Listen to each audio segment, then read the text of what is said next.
In Fairfield County, something new comes across my desk every day. Crimes are committed, cases are solved, and a community is made safe by the hardworking employees of the Fairfield County Sheriff's Office.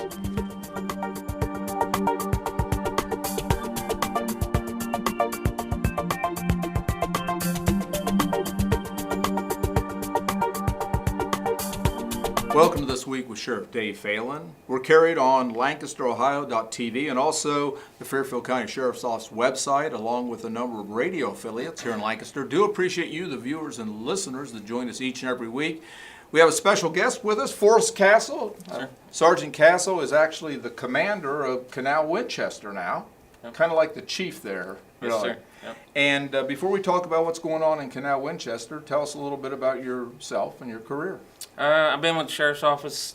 I went to the Sheriff's Academy in 1996, and I graduated that in 1996, and then I was auxiliary for about 8 months, and then I got hired in March of 97. I worked in a jail for about a year, then I went to patrol. When I was on patrol, I did bike patrol. I did that for about 3 years. And then I taught there for about 3 years. I was also the community services liaison for the Sheriff's Office and safety coordinator. Did like bike safety towns and bike patrol type stuff for the kids, things of that nature. Then I got promoted in 2003, and I worked third shift as a relief sergeant for 4 years. And so when I did that, I did 3 days in the jail, or correction, 3 days on patrol, 2 days in the jail. And then I got my own shift on second shift patrol, and I did that for 4 years.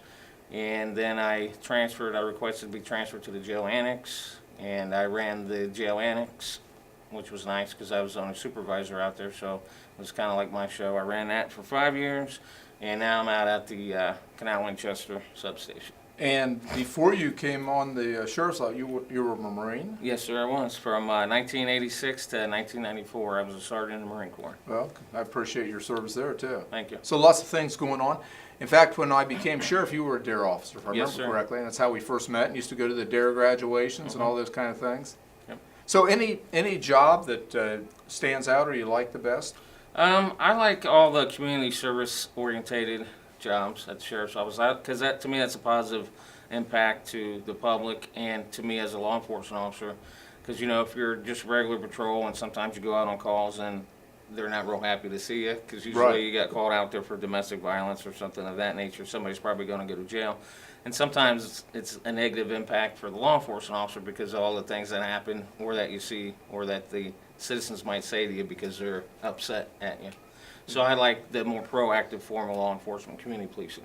Yeah, and you know, one of the things that I think, or I've tried to emphasize over the years, that I want every deputy to be community oriented. In Right. other words, we all should be doing those kind of things. Right. And so we try to instill that in the deputies over the years. What's the big? Now you've been here 20 plus years.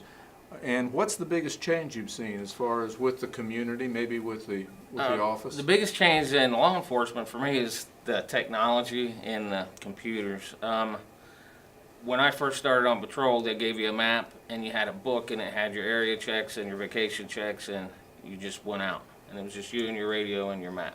Okay. Now everything's computerized. You got GPS, radio room knows where you're at. You can pull it up on your computer, see where you're going. It tells you to turn left, turn right. Right. You can enter stuff in the computer. Everything, it's a lot more technically advanced now than it was back when I started. And with the DARE program, how important do you think that program was? I know we had to do away with it a few years ago because of budget cuts, but there's Right. still a number of law enforcement agencies that have that, but many have gotten away from it. With the opioid epidemic right now, I would say that it's important just to teach the kids about drugs and what they do to you and how they can devastate your life. And the thing is that drugs doesn't matter who you are, you know, in your social status, because anybody can become addicted to drugs or alcohol. And I think if you teach the kids that at a young age, it's going to help them. And I do too, because I've often thought with today's epidemic with the opiates and heroin and opioids, not only in our county but throughout the United States, that there's three things we have to do prevention. We have to tell kids. We have to do enforcement, doing our best to put these people in the penitentiary. And third, treatment. And sadly, it's not a great number of people that get well once they get addicted to this. So Right. we really have to look at trying to save the next generation. And that's going to come through, like you said, talking to the kids, educating, parents talking to the kids. And like you said, that it can happen to anyone. Right. And we've gone to a number of meetings with community members over the years. And one thing I noticed when we were doing this is, what I found is when I left a meeting, somebody would say, hey, my son's addicted, my daughter, my brother, my sister, my parents. I think everybody knows somebody that's addicted to drugs or alcohol. Yeah. But especially with the heroin and being back on patrol, that's pretty much all we're seeing is drug arrests and heroin arrests. Yeah. Now, for a number of years, you mentioned you were out at the Annex, Yes, and sir. that is one of 3 jail facilities that we had here in Lancaster. And fortunately, we're about ready to move into a new jail, a new administrative office over there. So everything's going to be housed in one location. How important is that? That's real important for all of us to be together, and it takes a lot of resources to run 3 facilities. Right. You need a lot more manpower, you need a lot more cars, you got a lot of different scheduling going on. With all of us in the same building, it's going to benefit the community a lot. And being at the Annex, and that's where primarily we held misdemeanors, right? How difficult was that to be dealing? That was kind of like, for the most part, a dormitory setting, right? It was. And there was some lockdown, but It was an open supervisory type of thing where the inmates were out pretty much all day, and then you had 2 deputies that were watching. The maximum capacity of inmates was 80. Okay. We did have felony 5s and sometimes felony 4s there, but non-violent felonies. okay. It was just a challenge because the 2 deputies versus the 80 inmates. Yeah. And they're all, out and about. Of course, we had video surveillance and all that stuff, but, inmates will be inmates, and sometimes you gotta watch them really well so they don't do things they're not supposed to be doing. Yeah, well, what was the number one challenge?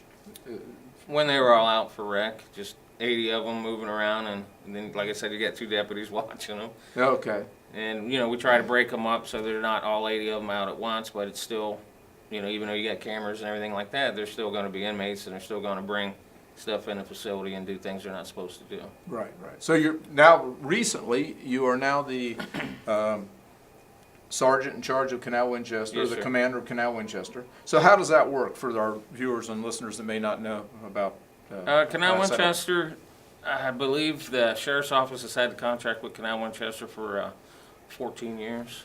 And the only reason I know that is that's how I got promoted to sergeant, is when we Okay. put a sergeant out there.